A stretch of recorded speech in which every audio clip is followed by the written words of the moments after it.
sejam todos bem-vindos à nossa aula de ciências. Eu sou a professora Elisângela. Frase do dia: o que deve caracterizar a juventude é a modéstia, o pudor, o amor, a moderação, a dedicação, a diligência, a justiça e a educação. São estas as virtudes que podem formar o seu caráter. Linda frase de Sócrates. Tema da nossa aula de hoje, meus amores: cargas elétricas, condutores isolantes. Irá encontrar esse conteúdo no livro didático de vocês a partir da página 177.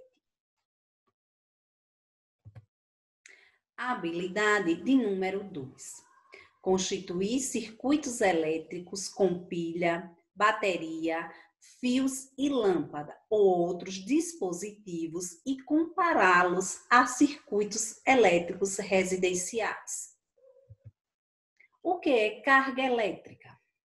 A carga elétrica é uma propriedade das partículas elementares que compõem o átomo, sendo que a carga do próton é positiva e a do elétron negativa. Então, o que seria uma carga elétrica?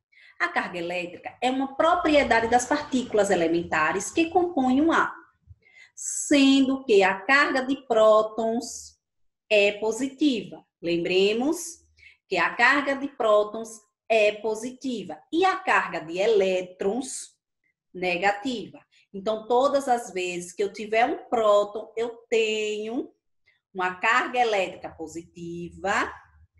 E quando eu tenho próton, quando eu tenho elétrons, eu tenho uma carga negativa.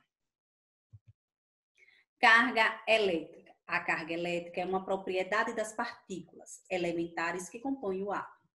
Lembrando que um átomo é formado de prótons, nêutrons e elétrons, sendo que prótons localiza-se no núcleo do átomo e possui carga elétrica positiva. Repito, prótons localiza-se no núcleo do átomo e possui carga elétrica positiva. Elétrons ficam na eletrosfera, região ao redor do núcleo atômico, e tem carga elétrica negativa. Repito, elétrons fica na eletrosfera, região ao redor do núcleo atômico, e tem carga elétrica negativa. Nêutron, também localizado no núcleo atômico, não possui carga elétrica. Estrutura atômica. Elétron, nós podemos observar aí na imagem, representada pelas bolinhas amarelas. Nêutron, representada pelas bolinhas vermelhas. E elétron, representada pelas bolinhas amarelas. Então, nós temos elétron amarelas, próton azuis e nêutrons vermelhos. Nêutron, ele fica sempre localizado no núcleo. Professora, e os prótons também estão localizados no núcleo? Estamos aí. Podemos perceber que na imagem nós temos uma estrutura atômica, representada por elétron, as bolinhas amarelas, próton, bolinhas azuis, nêutron, bolinhas vermelhas. Unidade de grandeza. Uma unidade de grandeza de uma carga elétrica no sistema internacional de unidade é o coulomb, representado pela letra C, em homenagem a Charles Auguste Coulomb. Todos os corpos são formados por cargas elétricas, porém não é fácil perceber suas propriedades, pois a maioria dos corpos, quando estão eletricamente neutros, possuem mesma quantidade de prótons e elétrons. Um corpo pode ser eletrizado de duas formas: positivamente, se possuir mais prótons que elétrons. Positivamente, repito, se possuir mais prótons que elétrons. negativamente se possuir mais elétrons do que prótons. Carga elétrica elementar. A carga elétrica elementar é a menor quantidade de carga que pode ser encontrada na natureza. Seu valor é igual a 1,6 vezes 10 sobre 19 negativo. E é atribuído à carga de elétron. Com o sinal negativo é de prótons, com o sinal positivo. Sinal negativo é do próton, com o sinal positivo. A partir desse valor, podemos perceber que é uma unidade muito grande para a carga elétrica, por isso é comum a utilização dos seus submúltiplos. Os principais são MC, milicoulomb, representado por 10 sobre 3 negativos, UC, microcoulomb, representado por 10 sobre 6 negativo, NC, nanocoulomb, representado por 10 sobre 9 negativo. Princípios da eletrostática. A eletrostática é a parte da física que estuda fenômenos associados às cargas elétricas em repouso. Ela é regida pelos seguintes princípios: o princípio da conservação da carga elétrica, a somatória da carga elétrica de um sistema eletricamente isolado é constante. Quantização da carga elétrica. De acordo com esse princípio, a carga elétrica é quantizada, ou seja, sempre um múltiplo de valor de carga elétrica elementar. A carga de um campo dada pela equação. Então, nós temos aqui que é igual a N vezes E, sendo que a carga elétrica total de um corpo, N, o número de elétrons perdidos ou recebidos, N, repito, número de elétrons perdidos ou recebidos, e é a carga elementar, que é igual a 1,6 vezes 10 sobre 19. Princípio da alteração e repulsão das cargas elétricas. Cargas elétricas do mesmo sinal repele-se e a carga de sinais contrários atrai-se. Repito, cargas elétricas do mesmo sinal repele-se. Cargas elétricas de sinais diferentes atrai-se. Repele-se porque cargas de sinal do mesmo sinal, elas se afastam. Cargas com sinais contrários, seja ele positivo e negativo, ele se atrai.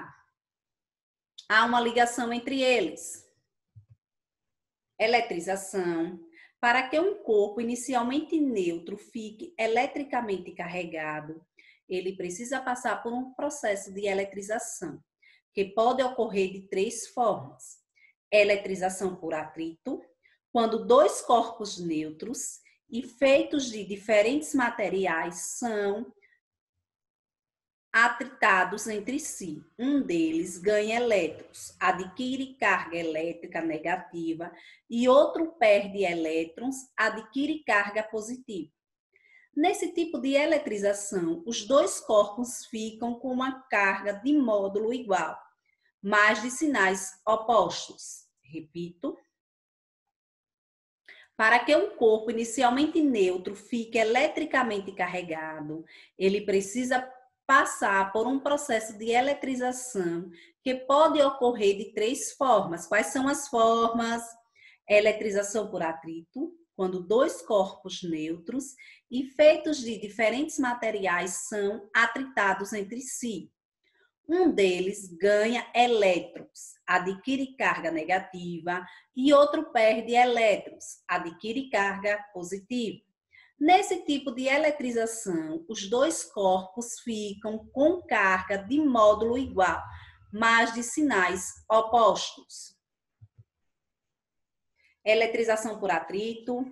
A eletrização por atrito é quando dois corpos neutros e feitos de diferentes materiais são atritados entre si. Um deles ganha elétrons, adquire carga negativa, e o outro perde elétrons, adquire carga positiva. Nesse tipo de eletrização, os dois corpos ficam com carga de módulo igual, mas de sinais diferentes. Eletrização por contato. A eletrização por contato ocorre quando dois corpos condutores, estando em um deles eletrizado, são colocados em contato com a carga elétrica, é distribuída entre os dois, estabelecendo equilíbrio eletrostático. Ao fim desse processo, os dois corpos ficam com a mesma carga. Então, a eletrização por contato ocorre quando dois corpos condutores, estando um deles eletrizado, são colocados em contato à carga elétrica. Essa redistribuída entre dois, estabelecendo equilíbrio eletrostático. Ao fim desse processo, dois corpos ficam com a mesma carga. Eletrização por indução. Eletrização por indução. Esse processo de eletrização ocorre em 3 etapas. Inicialmente, se aproxima em um corpo eletrizado de um corpo neutro, fazendo com que este haja separação de cargas. Em seguida, conecta-se um condutor ao corpo neutro, ligando-o à Terra, fazendo com que uma parte do condutor seja neutralizada. Por fim, desconecta-se o corpo da Terra e ele fica eletrizado com a mesma carga. Porém, um sinal oposto às cargas do corpo usado para induzir a separação de cargas. Condutores. Os materiais que conduzem a energia, ou melhor, que permitem a passagem da carga elétrica com dificuldade, são chamados de condutores. Os materiais que produzem a carga elétrica, os materiais que produzem energia, ou melhor, que permitem a passagem das cargas elétricas com facilidade e não com dificuldade, repito, com facilidade, são chamados de condutores. Nos materiais condutores, os elétrons de uma última camada, chamado de elétrons livres, são fracamente ligados ao núcleo. Dessa forma, podem ser retiradas facilmente dele. O ferro é um bom exemplo de material condutor. Ele possui apenas 2 elétrons na última camada, que pode ser retirada com facilidade do núcleo. Por isso dizemos que ele é um bom condutor. Todos os objetos feitos com ferro são condutores e podem ser utilizados com cuidado. Exemplos de objetos condutores: pilhas, lâmpadas, televisores, computadores, chuveiros e etc. Materiais isolantes. Os materiais isolantes, também chamados de materiais dielétricos, ocorre o processo inverso dos materiais condutores. Nesses materiais, os elétrons são fortemente ligados ao núcleo atômico, ou seja, eles não possuem elétrons livres ou a quantidade é tão pequena que pode ser desprezada. Dessa maneira, não permitem a passagem de corrente elétrica. Então, repito, os materiais isolantes, também chamados de materiais dielétricos, ocorrem um processo inverso dos materiais condutores. Nesses materiais, os elétrons são fortemente ligados ao núcleo atômico, ou seja, eles não possuem elétrons livres. E a quantidade é tão pequena que pode ser desprezada. Nesse material, não permite passagem de corrente elétrica. Nos isolantes, não permite passagem de corrente elétrica. São bons exemplos de materiais isolantes: o vidro, a borracha, a cerâmica e o plástico. Para casa, observem o item Meus Amores e apliquem os conhecimentos do livro didático, localizado na página 193, exercício de fixação que vai da primeira à quarta questão referente ao assunto proposto.